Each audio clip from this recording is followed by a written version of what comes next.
সালাম আলাইকুম। ইরান পারমাণবিক অস্ত্র বানাতে পারবে কিনা বা বানিয়েছে কিনা, যদি ইরান পারমাণবিক অস্ত্র না বানায় তবে তা বানাবে, আমেরিকা কেউ ঠেকাতে পারবে না। যদি বানিয়ে থাকে তাহলে সেটা আমেরিকা নষ্ট করতে পারবে না। আপনারা দেখেন, এর প্রধান যে কারণ সেটা হচ্ছে যে আমেরিকার যে মিত্র রাষ্ট্রগুলো উপসাগরীয়, যারা পেট্রো ডলারের মাধ্যমে আবার তেল বেচাকেনা করে, তারা কিন্তু সামরিকভাবে শক্তিশালী না এবং কোনো ধরনের সামরিক যে সরঞ্জাম সেটা তারা তৈরি করতে পারে না। এটাই হচ্ছে ইরানের প্লাস পয়েন্ট। এখন আমেরিকা রণতরী এবং বিভিন্ন ঘাঁটির মাধ্যমে আমেরিকাকে যে দমন করবে, ইরানকে দমন করবে। কারণ আপনারা জানেন যে সামান্য একটা ঘাঁটি, ওই ঘাঁটিতে হাইপারসনিক মিসাইল মেরে দিলে সেই ঘাঁটির সৈন্যগুলো সেখান থেকে চলে যাওয়া ছাড়া উপায় থাকে না। এবং যে একটা রণতরীর মধ্যে উপরে যে আপনার এই বিভিন্ন বিমান থাকে, সেই রণতরীর উপর যদি কোনো হাইপারসনিক মিসাইল এসে পড়ে, সেই রণতরী কিন্তু ঠিক থাকে না।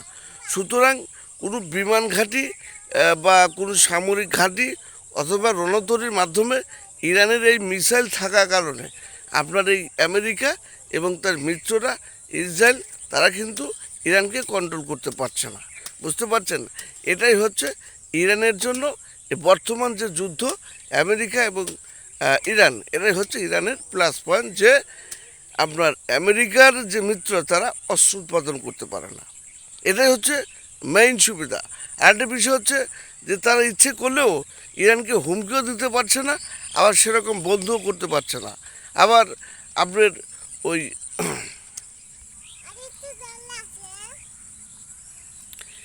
ইরানকে আপনার আমেরিকাকে ঘাঁটি দিলে সেই ঘাঁটির উপর হামলা হচ্ছে। সুতরাং এখন যে বিষয়টা মেইন হচ্ছে সেটা হচ্ছে যে ইরানের সবচেয়ে মেইন যে প্লাস পয়েন্ট সেটা হচ্ছে উপসাগরের রাষ্ট্রগুলো, বিশেষ করে আমেরিকার যে মিত্র রাষ্ট্রগুলো, তারা অস্ত্র উৎপাদন করতে পারে। এটাই হচ্ছে। তাছাড়া আপনারা দেখেন যে আমেরিকার সমকক্ষ সামরিক এবং অর্থনৈতিক যে সমকক্ষ একটি রাষ্ট্র চায় না, সেটা কিন্তু যেমন আপনার ইরানের পক্ষে কাজ করছে।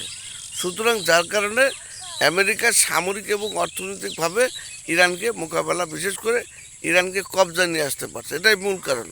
সুতরাং চীন এবং রাশিয়া যদি ইরানের পাশে থাকে, বর্তমান যেভাবে কাজ করছে, যদি এটা অব্যাহত থাকে, তাহলে আর তো ইরানের যে পারমাণবিক কর্মসূচি, সামরিক, অর্থনৈতিক সকল ক্ষেত্রেই ধীরে ধীরে অগ্রগতি হবে। এটা কেউ পৃথিবী ঠেকাতে পারবে না।